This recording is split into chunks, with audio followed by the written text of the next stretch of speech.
Alors, il nous faut trouver le cosinus de x, donc c'est la valeur du cosinus, hein, pas la valeur de l'angle, quand le sinus de x est égal à moins 2 tiers et quand l'angle est compris entre moins pi sur 2 et 0.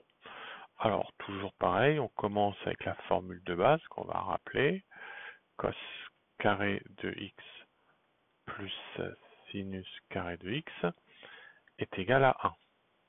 Donc, si je l'applique par rapport à mon exercice, cosinus c'est ce que je cherche, donc cos carré de x, plus alors sinus carré de x, je l'ai là. Donc c'est-à-dire que je peux faire moins 2 tiers au carré, et ça c'est égal à 1. Alors, cos carré de x, je peux le calculer tout de suite, moins 2 tiers au carré, donc 2 au carré ça fait 4, le moins devient plus, et 3 au carré, 9, égal à 1. Et de là, j'en déduis en faisant passer le 4 neuvième de l'autre côté que cos carré de x est égal alors à 1 moins 4 neuvième. Le 4 neuvième étant ici positif, lorsqu'il passe de l'autre côté du égal, il devient négatif. Ensuite, je mets au même dénominateur, donc 9 fois 1, 9. 9 moins 4, ça va me faire 5. 5 neuvième.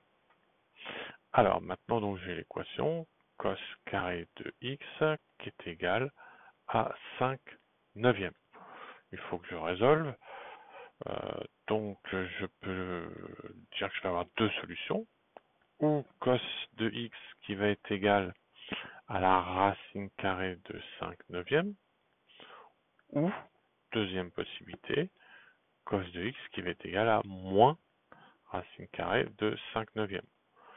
Je peux simplifier, ça c'est racine, alors je détaille un petit peu, racine de 5 sur racine de 9. Racine de 5, malheureusement, je peux rien faire avec. Par contre, racine de 9, c'est 3. Donc, ou moins racine carrée de 5 sur 3. À ce stade-là, j'ai deux possibilités, deux solutions. Maintenant, il faut que je regarde l'information qui est ici. Alors, l'information qui est ici me dit que l'angle est compris entre moins pi sur 2, donc moins pi sur 2, c'est ici, moins pi sur 2 et 0. Mon angle est ici. Or, les angles qui sont ici, si je regarde leur cosinus, donc leur cosinus il est ici, ils doivent être positifs.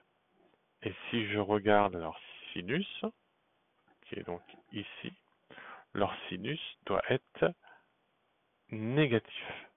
Donc moi, j'ai bien un sinus ici qui est négatif.